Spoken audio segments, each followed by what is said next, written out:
So I had previously mentioned that if anybody had any questions about canicross, you could leave me a message or comment and I would answer what I could. So a few people had said that they looked up canicross videos on YouTube and they couldn't find anything that was actually really comprehensive. Just a few short clips here and there that didn't really give them the full picture of what exactly canicross was. So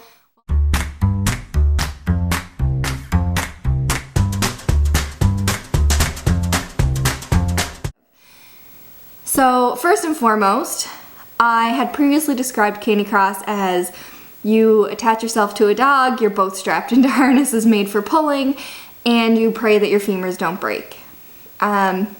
So basically I still stand by that definition, but weirdly enough, it's not the definition that comes up when you Google it. So when you Google canicross, what comes up is cross-country running with your dog, which is definitely less exciting than my definition, but probably more accurate. So, I mean, you can use whichever one you feel better represents the sport. I personally like mine. Most people will probably like Google. So this is where I'm gonna note that there is a difference between just running with your dog and canicross. So canicross is always running with your dog, but running with your dog is not always canicross. There is a specific kit that you can get if you're involved in canicross. It's basically a human harness, a dog harness, and a bungee cord attachment. Tons of places sell them. All right, so I'm gonna go ahead and show you guys the 3 pieces of gear that make up the canicross kit. Full disclosure, when I grab my canicross gear, both pointers may lose their minds because they're gonna assume we're gonna go like out on an adventure. I did hike them for a full hour before this because I anticipated that they'd lose their minds. So just keep your fingers crossed that my dogs can keep their composure while I go through this. So the first piece of gear is this lovely thing right here. And this is the human harness, which is also known as a waist belt for people. So when I first got this, I had literally no idea I had to put it on, but anyways, it turns out it's super easy. Your feet go through here, it connects up around your waist, and then la pièce de résistance, each leg gets strapped in. And then you look like this, which is pretty foolish. So it needs to be pretty tight, like you don't want it loose, and it needs to make sure that it's called a waist belt, but it's actually supposed to fit around your hips because we don't want lower back injuries. And if you have a dog that's not a really big puller, that's probably not a big deal. But when we start to get into those like higher octane dogs that are just gonna absolutely lose their minds when they're attached to you, it makes a really big difference that the harness is tight. So the next thing we have is this. This is the bungee cord that connects you to the dog. There are ones that you can get, I think, that have like a safety release, and like if you're crashing and going down, you can just hit a button or pull a tab or something and it releases you from the dog. I like to live dangerously, and so I don't have that option. Because if we're going down together, my friend. So when I first got this, I had no idea how to make the bungee cord attached to the actual harness that we wear. And I attached this button, or this clasp, to this ring. There is only one clasp, and I had no idea how I was supposed to attach this to my dog. But then I Googled it, and I discovered this end doesn't attach to my dog, and I'm actually just an idiot. So the way it's actually supposed to attach is you take the end with no clasp, you pull it up through, you put the claspy end through it, and it connects in like so. And then you have a little connection on this end, and this is the end that actually connects to your dog's harness. Or at least that's how I've been doing it for the last 4 years. Could I be wrong? Absolutely. Did I compete at nationals and there's still a chance I could be wrong? Also, absolutely. So just give me 2 seconds and I'm gonna clear off everything because I'm gonna show you guys how to put this last thing on, which is the dog harness. And Reginald loves it. So, this is Reginald. The harness goes on with this webby weird thing on the top. You slide a nose in, not through that spot, but through the very base. Doop, doop, doop. And then the foot on the far side is gonna come up and go through. And then this foot closer, give me your foot, you stinky head, is gonna come through here. And this is what you're left with. Hi, bud. So if you're not sure how to properly fit a harness on your dog, my suggestion is to do what I did, which is find the company that you want to order from and send them approximately 8,000 emails about how to properly fit your dog.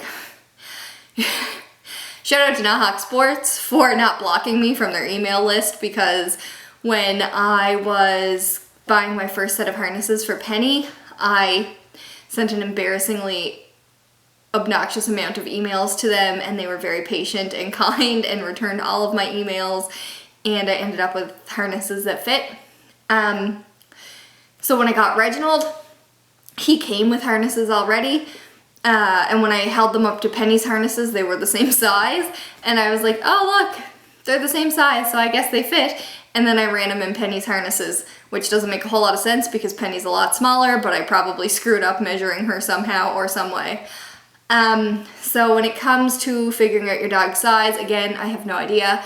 My suggestion is to go to somebody who has more knowledge than me, because I am not a really good source for that kind of thing. I just kind of wing it. But it is really important that your dog's harnesses fit right, because if not, it's going to kind of put pressure on points that it shouldn't, and it's going to make it a worse experience for your dog.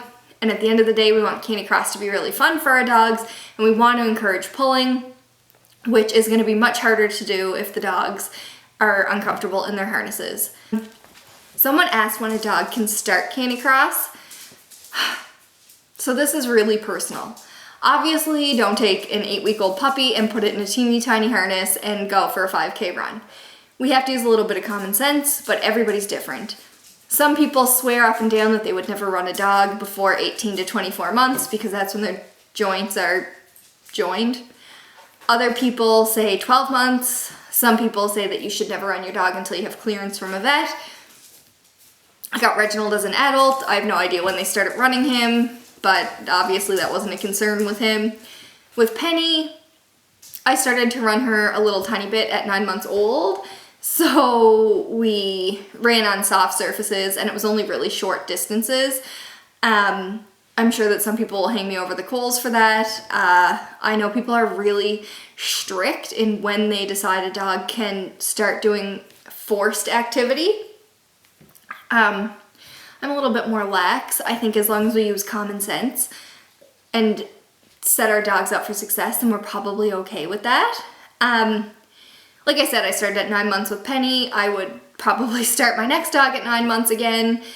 Yeah, I don't have a whole lot of weird things about that, but use what you're comfortable with when it comes to when you should start your dog, because I'm not going to be the person that tells you when to do it. How do you evaluate a canicross prospect? So honestly, if you have a dog that likes to run, they're a canicross prospect. It doesn't matter how big they are, how much they weigh. If they are enjoying pulling, then they're a canicross prospect. I would always suggest, and when I did agility, I suggested this for agility too, get the dog that fits your lifestyle and then do the things you want to do with it. Don't go out and buy a high-octane pointer that you're going to run canicross with if you are just starting out and you're not even sure you're going to stick with it. So another question that people often ask is, what gear do you actually need to run canicross? To run canicross, you only need the 3 things that I showed earlier. So a waist belt for you, a bungee leash, and a properly fitted pulling harness for your dog. Everything other than that is optional, but I'm gonna go ahead right now and suggest a really good pair of shoes. And I'm gonna tell you why I suggest this. So if you're gonna run canicross, you're gonna need a pair of trail running shoes. Make sure that when you buy your shoes, they're specifically listed as trail runners. So before I got into canicross, I ran mostly roads with my dog because I didn't know what canicross was for the first little bit that I had her. So I got Reginald and I was like, oh, this is great, like we'll run trails, it won't be a big deal. And I burned through 3 pairs of Brooks Road Runners. So I run exclusively in Brooks. That's all I've run in for years. I love them. They've been great to me. It's not a shoe quality problem. It's the fact that I was running in road shoes on trails. The rocks and sticks and debris from the trails were actually just coming up through the sole of the shoe and shredding them. So it was a very expensive lesson to learn, but I did learn it after 3 pairs of Brooks shoes, and I ordered myself a pair of Brooks trail shoes, and that was probably about 12 months ago, maybe 18 months ago now. I'm still running in the same pair. I've had no issues. There's just generic wear and tear that comes on any shoe when you clock a lot of miles in it, but it's actually holding up way better than the road shoes. So the moral of this story is if you're running trails, buy appropriate footwear. So another piece of gear is a GPS watch, or a watch that has GPS capabilities. Like I think most watches that are smart have it now. But basically it lets you track your run and it gives you all kinds of stats. Depending on your watch, you'll get more information. I run in a Garmin Phoenix. It's definitely overkill because I'm not an Olympic athlete, but I really love having all that feedback from my watch. I find it really fun to like analyze. So it's definitely not a requirement. Someone asked what the rules for canicross are. So I'm gonna go ahead and tell you that I don't really know. At the start of every run, the race director gives like a little spiel about like, here are the rules, please follow them. I'm just hoping I've been doing it right this whole time. I think there's like a rule about how long your bungee leash can be, but honestly, if you just buy one that already exists, it's gonna be within the requirements. And like, don't be a dick. Like if you have to pass someone on the trail, let them know you're gonna pass them. Or if you have a dog that is not like super friendly with other dogs, keep your space, make other people aware of that. And be like friendly and kind. Pen, get away from the camera. That's it, guys. That is everything for today. Thanks, bye.